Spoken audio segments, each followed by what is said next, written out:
ሰላም ጤና ይስጥልን ተመልካቾቻችን ከአንከር ሚዲያ ዝግጅት ክፍል ያክብሮ ሰላምታችን እናቀርባለን። ሰሞኑን በአማራ ፋኖ ብሔራዊ ኃይል ምስራቅ አማራ ቀጠና ሚኒሊክ እዝ እየተፈጸሙ ያሉት ተጋድሎች በተመለከተ የተለያዩ መረጃዎችን ስናቀርብ መቆየታችን ይታወሳል። በአማራ ፋኖ ብሔራዊ ኃይል ምስራቅ አማራ ቀጠና ሚኒሊክ እዝ እየተፈጸሙ ያሉ ተጋድሎች የበርካታ አካላትን ትኩረት ስቧል። ዓለም አቀፍ የዜና ወኪሎችም የሰሞኑን ክስተት በተመለከተ ሽፋን በመስጠት ላይ ይገኛሉ።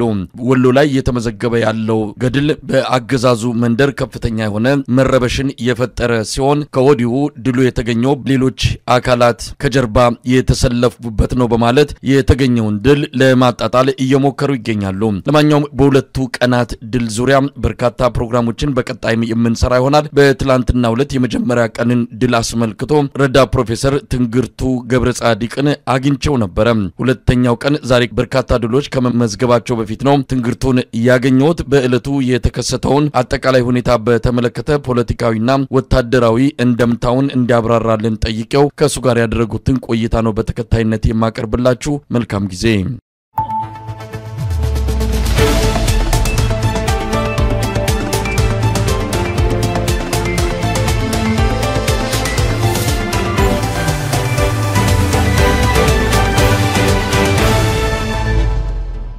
እሺ በጣም አመሰግናለሁ ረዳት ፕሮፌሰር ትንግርቱ። እንግዲህ ወደ ወሎ የሰማነው ነገር ብዙዎችን ያነጋገረ ነው የዋለው። ምናልባት ተጨማሪ ድሎችንም ሊኖር እንደሚችሉ እየሰማን ነው። በቀጣይ ነገ ከነጎዲያ ከዚህም የላቁ ሌሎች ነገሮች እንደሚሰሙ ነው ከቀጠናው አካባቢ የምናገኛቸው መረጃዎች የሚጠቁሙት። እንግዲህ ምን እንደተፈጸመ ምን እንደተገኘ ብዙ ነገሮችን ለትካች አቅርበናል። አሁን ምን ማለት ነው ግን ከወታደራዊና ከተለያዩ ነገሮች አንፃር ብናየው በሚል ነው ይህ ድል ከወታደራዊ አንፃርን ጀምርና ድሉ እንዴት ሊታይ ይችላል? መሳይ በጣም አመሰግናለሁ። እንግዲህ ቀላይ አንተም የሰራውን ዜና ተመልክቻለሁ። በጣም በርካታ ሚዲያዎች ናቸው ሲዘግቡት የነበረው። መሳይ በነገራችን ላይ ቀጠናው ላይ የዚህ ምስራቅ አፍሪካ ቀጠናን የሰላምና ደህንነት ሁኔታ የሚከታተሉ የሴኩሪቲ አናሊስቶች ሁላ የዩናይትድ ኔሽንን ጨምሮ በርካቶቹ ይህን ሪፖርት አጠናክረው ልከዋል። ዛሬ የነበረውን እንቅስቃሴ አጠቃላይና በፋኖች ዘንድ የተገኘው እንደው ወታደራዊውን ሽግግር ብቻ ብነግርህ ይሄ ድል ማለት ከዚህ በፊት ያደረጉ ፋኖች ያደርጉ የነበረው እንደምታውቀው ታክቲካል እና ኦፕሬሽናል ቪክትሪዎች ነበሩ። በየአካባቢው በሚደረጉት ትግሎች የጠላትን ኃይል ለማዳከም ለበበተን የሚሰሩ ስራዎች ነበሩ። ከዛም ውጪ እንደዚሁ የተቀናጁ ዘመቻዎች ሲደረጉ እናውቃለን። የዛሬው ግን በዛ ደረጃ የሚገለጽ ሳይሆን ስትራቴጂክ ቪክትሪ ተብሎ የሚገለጽ ነው። በቀጠናው ሰላም ላይ በቀጠናው የሰላምና የደህንነት ሁኔታ ላይ የተለየ ተጽዕኖ የሚፈጥር ድል ነው የተገኘው ድል። የሚገርምህ ዛሬ ያጠቁት ከአበበ ጋር ሳወራ ነበር ዛሬ ቀን ላይ እና ያደረጉት ኦፕሬሽን በዋናነት መነሻውን በዛ አካባቢ ላይ የሚንቀሳቀሰውን የጠላትን ኃይል መነሻ ነው የመቱት እና ከዛ በኋላ በየአካባቢው ተበትኖ ያለ ኃይል እየተበተነ እጅ ከመስጠት ውጪ ተሰባስቦ ሌላ ኦፌንሲቭ ሊያደርግ የሚችልበት እድል አልነበረም። ሙሉ ለሙሉ በተለያዩ አካባቢዎች ላይ ነበረው ጠላት እየተበተነ እየሸሸ እጅ እየሰጠ አይተህ እንደሆነ አብዛኛው የተማረከው በዚህ ደረጃ ቡድኖች መሳሪያዎች የተማረኩበትን ሁኔታ አላውቅም። እኔም ሰምቼም አላውቅም በዚህ ደረጃ ማለት ነው። እና እንግዲህ ታቅዶበት የተሰራ ኦፕሬሽን ነው ይሄ ኦፕሬሽን። የሚገርምህ የተንቀሳቀሱት እንደውም ምስራቅ አማራ ላይ ሚኒሊክ እዝ ሙሉ ለሙሉ ክፍለ ጦሮቹን እንዳላንቀሳቀሰ ከክፍለ ጦሮች ውስጥ የተወሰኑ ሻለቃዎች በዚህ ኦፕሬሽን ላይ እንዲሳተፉ ተደርገው በሁሉም አካባቢዎች ላይ በሚያስገርም መልኩ ሙሉ ሰራዊቱን ከጥቅም ውጪ ማድረግ ሙሉ ለሙሉ የያዘውን ትጥቅ ለመቀበል የሚያስችል እንደው የትጥቅ ርክክብ ነበር ብሎ መግለጽ የሚቻልበት ሁኔታ ነበር የነበረው። እንደውም ከስልክ ከአበበ ጋር በነበረኝ ስልክ ቆይታ ምንድነው ያለኝ መሰለህ? በሰሜን ምስራቅ ጀምራለሁ ብለው ያካሄዱ ለነበረው ጦርነት ዝግጅት ሲያደርጉ የነበረበትን ኃይል ጭምር እስከ አፋር በረሃዎች ድረስ የተዘረጋውን ኃይል ነው መምታትና መበተን የተቻለ ሙሉ ለሙሉ ኒውትራላይዝ ማድረግ ነው የተቻለ።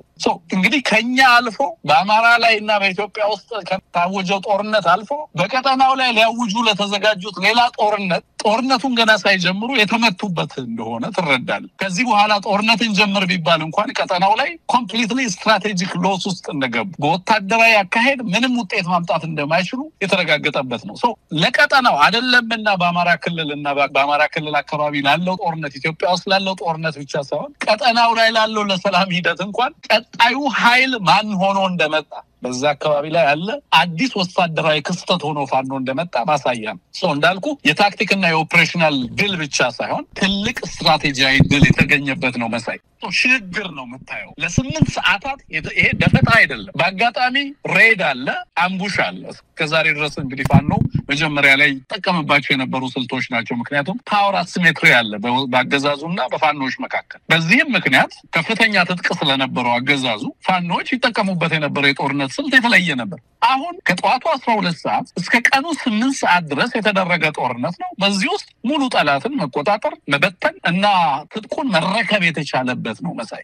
ይሄ አጥቅተውን ሸሹ እንደዚህ አድርገውን እንደዚህ ሆኑ ነው ከተሞችን የተቀበሏቸው የተቆጣጠሯቸውን ገዢ ስፍራዎች የዩኤን ሪፖርት ነበር ዛሬ ያየው የተላከልኝ ማለት። በዛ ሪፖርት ላይ ያየው ወሳኝ የሚባለውን የኖርዝ ዲቪዥን የጠላትን ከዛ ከባቢ ትዕዛዝ የሚያስተላልፍበት ጦሩን የሚያቀናጅበትን አቅሙን የመቱት ነው የሚለው ሪፖርት። እንደውም የና አበበ የአማራ ፋኖ በምስራቅ አማራ ፋኖ መግለጫ ከመስጠቱ በፊት አፋባሃ መግለጫ ከመስጠቱ በፊት ነበር ይሄ ሪፖርት የተጠናከረው። በዛ ሪፖርት ላይ የተመለከትኩት ነገር እንደውም እነሱ ኮንፊርም አላደረጉም። ያኔ የቪዲዮ የምናምን መረጃ ሳይወጣ በፊት የወጣ አናሊሲስ የሚገርም ነገር። በዛ ደረጃ ሙሉ ቀጠናው ላይ ከኬንያ ጋዜጦች አንስቶ በጅቡቲ፣ በሱዳን፣ በኤርትራ፣ በግብጽ ያሉ ሚዲያዎች ሁሉ ሳይቀር የዛሬውን ድል በምን አይነት ሁኔታ በምን አይነት ፍጥነት እየዘገቡት እንዳሉ ተመለከታለህ። ቀጠናው ላይ በርግጥም የተለየ የኃይል ሽግግር እንደመጣ የፋኖም የማጥቃት ደረጃ ከዚህ በፊት ከነበረው በተለየ ምናልባትም የመጨረሻው ምዕራፍ ላይ የገባን ይመስለኛል መሳይ።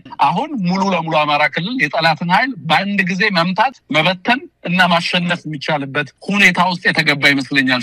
ወታደራዊ ቪክትሪውን እኔ እንደውም የወታደራዊ ትርጉሙን በጣም በርካታ የወታደራዊ ኤክስፐርቶችን ብታነጋግሩላ ደስ ይለኛል። ምናልባት ትንግርቱ እዚህ ላይ ከወታደራዊ ድሉ ባሻገር እንግዲህ የፋኖ ኃይል እየተዳከመ ነው ብለው የአገዛዙና እዛ መንደር የብልጽግና ሰዎች ብቻ ሳይሆን አንዳንድም በቅንነት የፋኖን አካሄድና የፋኖን ወቅታዊ ሁኔታ በተመለከተ ትንሽ ፍርሃት የገባቸው ፋኖ እውነት ተዳክሟል እንዴ ብለው ያሉ ሰዎች ሳይቀር ነው በዛሬው ድል በከፍተኛ ሁኔታ ትኩረት ሰጥተው ሲከታተሉ የነበሩት።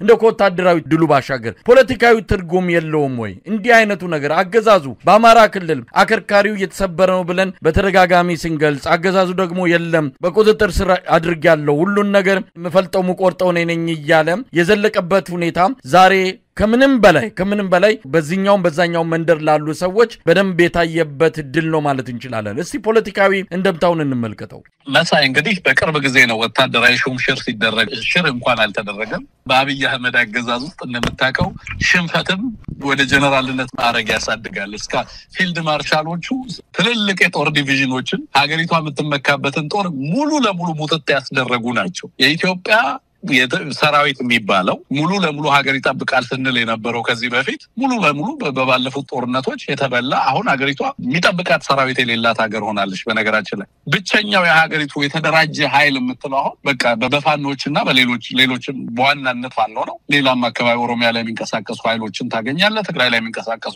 ከዛ ውጭ አሁን ኢትዮጵያ ውስጥ በወታደርነት ደረጃ እንደው ዝም ብለህ የተቋሙን ስም ትጠራ ይሆናል እንጂ በተቋም ውስጥ ያለ ወታደር የሚባል እኔ ለአንድ ኮሎኔል ነው የላኩለት ጦር አናሊስት ነው ስልክለት ውሸት ነው ያለ። ይሄ በማስረጃ ልታስደግፈው ትችላለህ ወይ ሲለኝ ኢሚዲየትሊ ቪዲዮዎችን መረጃዎችን ላኩለት። ይሄ ሙሉ ለሙሉ የጦርነቱን መገባደድ ነው የሚነግረን። በዚህ ደረጃ አንድ ጦር ከተሸነፈ በኋላ ደግሞ ጦር ሊሆን አይችልም።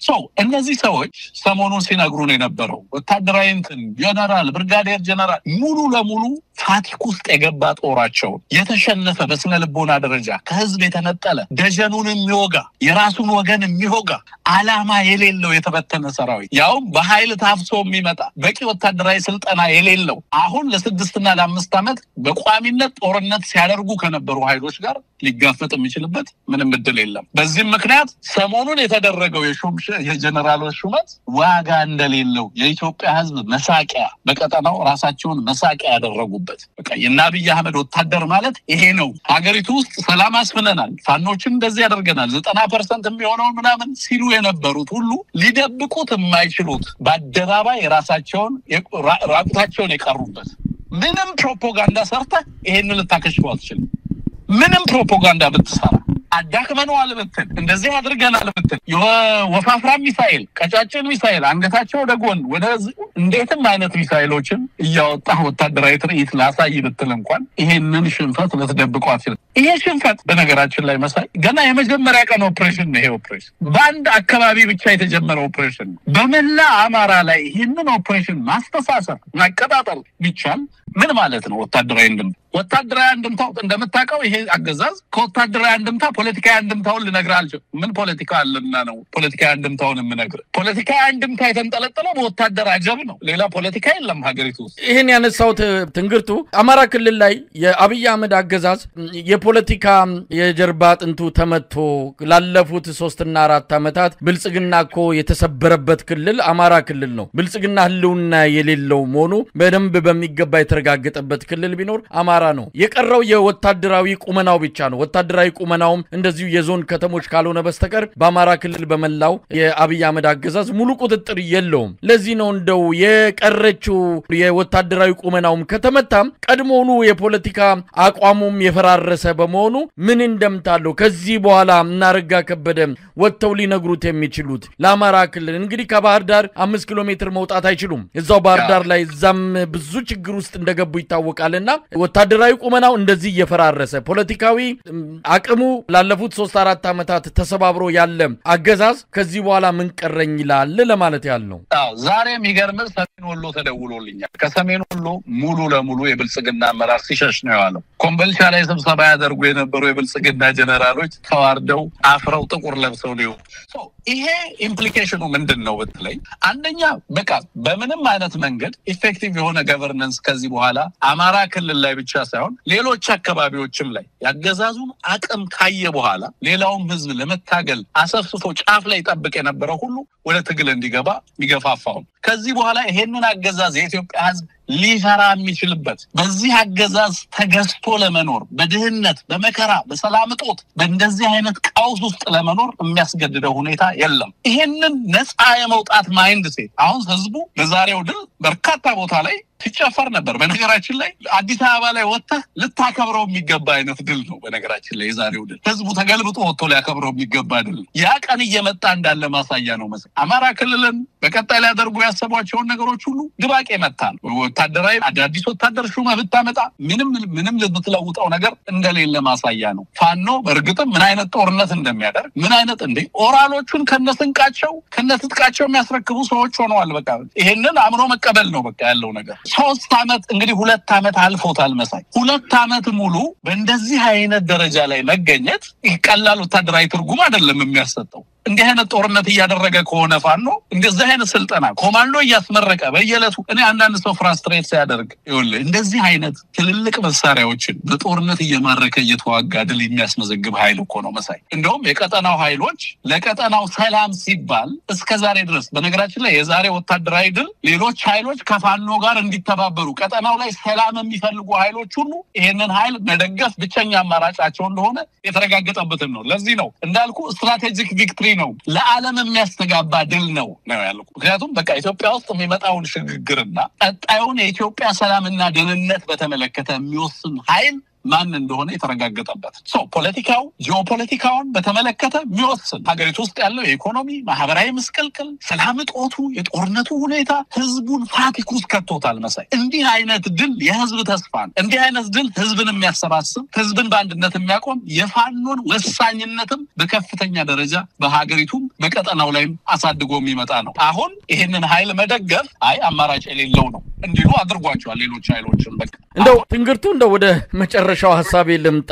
ምናልባት በዚህ ጉዳይ ላይ በቀጥታ ተገናኝተን በሰፊው የምንነጋገር ይመስለኛል። ምክንያቱም የአብይ አህመድ አገዛዝ አሁን የፋኖን ቁመና ለማሳነስ በተለያየ መልኩ የሚፈጥራቸው አንዳንድ ትርክቶች አሉና እነሱ ትርክቶች መሬት ላይ እየመከኑበት ይገኛሉ። ሰሞኑንም ምክትል ኤታማዦር ሹሙ ጀነራል አበባው ታደሰ ከአማራ ክልል ሰራዊቱን እናስወጣለን ለተለየ ግዳጅ ለሌላ ግዳጅ ግዳጅ ሰራዊቱን ስለምንፈልገው እንወጣለን የሚል ነገር በየቦታው እየተናገረ ይገኛል። በቅርቡም የአማራ ክልል ምስለኔ አስተዳደር ከፌደራል መንግስቱ የክልሉን የጸጥታ አጠቃላይ ኃላፊነት ልንረከብ ተዘጋጅተናል፣ ከአንጻራዊ ሰላም ወደ ሙሉ ሰላም ሊሸጋገር የክልሉ ሁኔታ ተዘጋጅቷል ወይም ደግሞ ከጫፍ ላይ ይገኛል ብለዋል። እንደው እዚህ ላይ ምን ማለት ይቻላል? አበባው ታደሰ ኮምቦልቻ በደብረ ብርሃን እየተመላለሰ ነው። በዋናነት በክልሉ የሚገኘውን የመከላከያ ሰራዊት በማውጣት ለሌላ ግዳጅ ብለዋል። ሌላው ግዳጅ የት እንደሆነ እንግዲህ በግልጽ የሚታወቅ ነገር የለም። ከኤርትራ ጋር ጦርነት ለመክፈት እየተዘጋጁ እንዳለ ይነገራል። ነገር ግን አሜሪካና እንግሊዝ ተቆጥተዋል። አርፈ ተቀመጥ እያሉት ነው።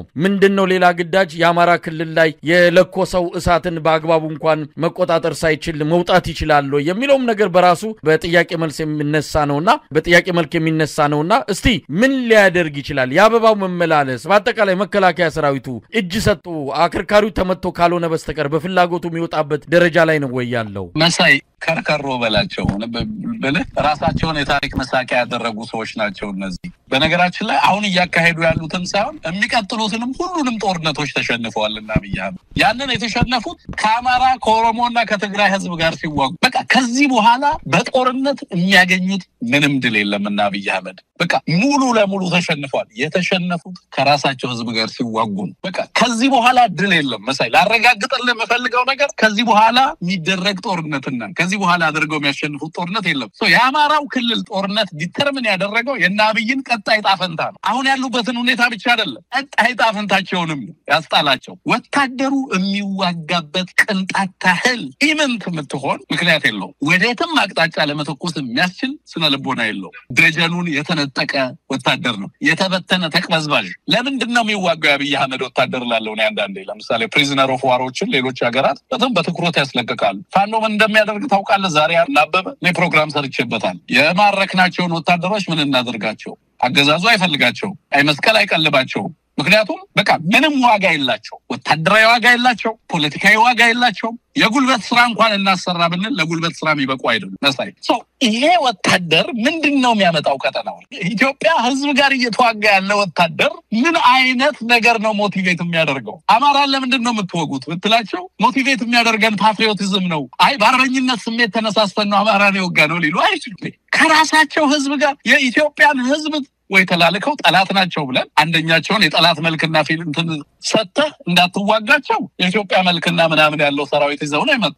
እነዚህ ሰዎች ፖለቲካሊ በሀገር ውስጥ ተሸንፈዋል። በወታደር የቀጠናው መሳቂያ ላፊንግ ስቶክ ነው የሆኑት። በቀጠናው ላይ ያለ የትኛውም ወታደራዊ ሳይንስ የሚያውቅ ቀጠናው ላይ ታውቃለህ። በርካታ ኃይሎች የሚናቁ ኃይሎች አይደሉም። አብዛኞቹ አሁን ያለውን ያገዛዙን ሰራዊት ሲመለከቱ በምን አይነት ደረጃ እንደሚገልጹት ማየት ነው። ዛሬ እየተሰሩ ያሉ ኤርትራ የሌሎች ሀገራት ሚዲያዎች የሚያወጧቸውን ዘገባዎች ተመልከት። ዛሬ ማለት ያልተኮሱትን ጦርነት ተሸንፈዋል። መሳይ ከአማራ ክልል እንወጣለን። ይሄንን ስንት ዓመት ሰማን። መግባት ይገባሉ። አማራ ክልል አይወጡም፣ ይገባሉ አይወጡም። እስከዛሬ የገቡት የት ደረሱ ብሎ የጠየቀ አንድ ጤነኛ የሆነ የፓርላማ አባል አላውቅ። የት ነው የሚገቡት? እስከዛሬ ድረስ የሚመታው ኃይል የሚማረከው ኃይል የት ነው የሚገባው? የሚጠይቅ የለም። መሳይ እናወጣዋለን ከአማራ ክልል ሲሉ ወዴት ነው የሚሄዱት? ከዚህ በኋላ የቸገረ ነገር ማቅ ውስጥ ነው የገቡት። አንድ እግራቸውን ለማውጣት በሞከሩ ቁጥር እስከ አንገታቸው ድረስ እየጠለቁ እንዳሉ ትመለከታለህ ማለት ነው። እና ይሄ ኃይል ያለው ብቸኛ አማራጭ መሸነፍ ነው። የሽንፈቱን አይነት የሚወስነው ከዚህ በኋላ የሚደረገው የተባበረ ትግል ነው። መሳይ ምናልባት እንደው ትንግርቱ ይሄ ድል ለሌላው የፋኖ አደረጃጀት በርግጥ አፋባሃ ነው። አፋባሃ አሁን በአንድ መዋቅር ስር ነው የሚገኙት አራቱም ቀጠናዎች። ደግሞ የአማራ ፋኖ ህዝባዊ ድርጅትም አለ። ይሄ ድል ለነሱ ሞራል ነው። የፋኖ ድል ለያንዳንዱ በፋኖ ስም ለሚታገል በሙሉ መነቃቃትንና ወኔን የሚፈጥር ነው። ለአማራ ህዝብ ትልቅ የሞራል ብርታት ነው። ከሰሞኑ በተለያየ ምክንያት ከፋኖ ትግል ጋር በተያያዘ ለሚያነሱ ሰዎች በተወሰነ ደረጃ ዛሬ እንዳየነው ሞራል ነው የሆናቸው። ለመዝለቅ ውስጥ የወሰኑ አካላት በትክክልም ያደረሰነው ትክክል ነው እንዲሉ አድርጓቸዋል። ለማንኛውም ለሌላው አካል ምን መልእክት አለው? በአጠቃላይ በዚህ ድል ዛሬ ላይ ሆነን ምን ማለት እንችላለን? ይሄ በጣም ከፍተኛ ወታደራዊ ምዕራፍ ነው። በእርግጠኝነት የምነግርህ የትግሉንና የድሉን ልክ ነው ሴት ያደረገው ዛሬ ሚኒሊክስ። የትግሉን ልክ ባር የሚሉታል አይደለም ፈረንጆቹ። የትግሉን ባር ነው ሴት ያደረገው። ከዚህ በኋላ የሚኖሩ ድሎች ከዚህ በታች የሚለኩ አይሆኑም ማለት ነው። በየቦታው የሚደረግ ትግል ከዚህ በኋላ ምንም እንዴት መቼ መምታት እንዳለበት በምን መልኩ በተቀናጀ መልኩ ይሄንን ኃይል እዛው አማራ ክልል ውስጥ ኒውትራላይዝ ማድረግ እንዳለበት የሚያቀር ነው ከዚህ በኋላ በነገራችን በቃ ሌላ ልትገልጸው የምትችልበት ደረጃ የለው እና አርበኛ ዘመነ ያስተላለፏቸው መልእክቶች ስታይ በሸዋ በጎንደር በወሎ በጎጃም ያለውን አጠቃላይ ዝግጅት ስትመለከት በየለቱ ሰሞኑን እየመጡ ያሉ ወታደራዊ እንትኖችን ስትመለከት አፋሃድም በአፋባሃ መካከል እየመጣ ያለው መቀራረብ ሪአፕሮችመንት በሁሉም መካከል አብሮ ለመስራት ለመተባበር ያለው ኮሚትመንት በጣም የሚያስደንቅ ነው ፖለቲካው ራሱ ትርጉም ያለው ይሆነ ነው የመጣው ሰሞኑን የአፋሃድን መድረክ ተከታትለው ሊሆን ይችላል መሳይ አንተም ስታስተላልፈው ነበር ትርጉም ያለው ይሆነ ነው የመጣው የሚናበቡበት ልክ የሚከባበሩበት ልክ አሁን ተቋማዊ ቅርጽ ያዙ ነው የመጡት ዲሲፕሊናቸው የሚያወጧቸው መግለጫዎች ህዝብን ሀገርን ያከበሩ ትግሉን የሚመጥኑ ነው ይሆኑ የመጡ ይሄ ለኔ ፈንዳሜንታል ትራንስፎርሜሽን ነው ፖለቲካሊ ወታደራዊ ለውጥ ነው መሳይ በእርግጠኝነት 2018 የለውጥ ዓመተ ምህረት እንደሆነ ማሳያውን አይተናል ማለት ከዚህ በኋላ በሁሉም ዘርፍ ያለው የኢትዮጵያ ህዝብ ኦሬዲ ነፃ እየወጣ ከዚህ በኋላ አንገቱን የሚደፋበት ምክንያት አይታየኝም መሳይ በወታደሩም በሌላው መልኩ በፖለቲካውም በሌሎችም መልኩ ትግል ያደረጉ ያሉ ኃይሎች this is the time አንድነትን ውህደትን ህብረትን ለማጠናከር የተሻለ ጊዜ ላይ ነው የምንገኘው ብዬ ነው ማሰው ይሄ ድል በርካታውን በር ከፈተን ለአማራው ህዝብ ከዚህ ይሄንን ትግል ትልቅ ቦታ ከማድረስ ውጪ ምን አማራጭ ምን ተስፋሳለሁ ለሌላው ኢትዮጵያዊ ከዚህ የተሻለ ምን አለ ኢትዮጵያ ሀገር አለኝ መቼም አይልም ኢትዮጵያ ህዝብ አሁን ባለው ሁኔታ መሬት እሱ አይደል ውሃ እሱ አይደል ምን እሱ አይደል ፓርክ እሱ አይደል ግድቡ እሱ አይደል አሁን ህዝብ ነኝ ነው የሚለው ኢትዮጵያ ህዝብ መሳይ የኢትዮጵያ ህዝብ የሀገሩ ባለቤት መሆን ከፈለገ ይሄንን ትግል ከመደገፍ ውጪ ምንም አማራጭ የለውም ንብረቱን ሸጦ ሁሉ ነገሩን አስይዞ በዚህ ትግል ላይ መቆም አለበት በዚህ የትግል አቅጣጫ ላይ መቆም አለበት ስለዚህ ሁላችንም ትልቅ ኃላፊነት ነው ዛሬ ተጫነብን ከዚህ በኋላ የሚደረጉ ኦፕሬሽኖች ይሄንን ትግል በሚመጥን ልክ ነው የሚሆኑት መሳይ ከዚህ በኋላ የሚደረጉ የፖለቲካ ማንኛውም ነገር የሚደረገው ዲፕሎማቲክ እና ሌላው እንቅስቃሴ ይሄንን በሚመጣ ልክ ነው የሚሆነው ማለት ነው ለቀጠናው እንዳልኩ ስትራቴጂክ ቪክቶሪ ነው ከኛ አልፎ ተርፎ ቀጠናው ላይ ማነጋገሪያ የሆነ ድል ነው የተመዘገበውና በዛ ደረጃ የምንወስድበት ነው ሁላችንም ታላቅ ኃላፊነት ከፍተኛ ኃላፊነት እንዲሰማን በስራችን በትግላችን እንድንተጋ የሚያደርግ ወታደሩ ለላቀ ድል እንዲነሳሳ የሚያደርግ በጠላት በኩል ያለው ደግሞ እጅ እንዲሰጥ ከማን ጋር ከህዝብ ጋር እንዲሰለፍ በታሪክ ፊት ኮስሶ ከመታየት ይልቅ ዛሬ ከህዝብ ጋር ለመሆን ያለውን እድል መጠቀም የሚችልበትን ብቸኛ አማራጭ እንዲይዝ የሚያስገድድም ነው ብዬ ነው ማሰብ ሲያመነታይ ነበር በሁለት ቢላ ሲበላይ ነበር ዛሬ የፋኖ ኃይል ምን ላይ እንደመጣ እየተመለከትክ ያለህ ይመስለኛል ከዚህ በላይ ከኦራሉ በላይ ምን ልንሰጥ እንደምንችል አላው ይሄ ከዚህ ሁሉ እንግዲህ ትምህርት ቤትም የሞላ ወታደር ምርኮኛ ከማሳየት በላይ ምን ሊሰጠው እንደሚችል አላው ስለዚህ ይሄ ልብ ያለው ልብ ይላልና ዛሬ ማንኛውም ኃይል እንዲወስን የሚያስገድድ ጊዜ ነው ብዬ ነው ማስበው መሳይና በዚህ ደረጃ የሚገለጽ ነውና በጣም ትልቅ ወታደራዊ አይደል ነው አንተም እንኳን ደስ ያለ አድማጮችም እንኳን ደስ ያላቸው ማለት ፈልጋለሁ ቴንክ ዩ መሳይ ትንግርቱ እንግዲህ ገና የመጀመሪያው ቀን እንደሆነ ነው የተገለጸልን ይቀጥላል ነው ብዙ ነገሮች በቀጣይ እንደሚኖር ነው የገለጹት ጠቅለል ያለውን ሪፖርት ስንሰማ ደግሞ ከዚህ የበለጠ ብዙ ነገር ማለት እንደምንችል ነው የሚሰማኝ የዛን ጊዜ ደግሞ በተለየ ሁኔታ ነገሮችን የምንገልጽበት መድረክ እንደሚኖረን ተስፋ አደርጋለሁ ትንግርቱ በጣም አመሰግናለሁ እግዚአብሔር ይስጥልኝ ቴንክ ዩ መሳይ እሺ መልካም ጊዜ ላንተ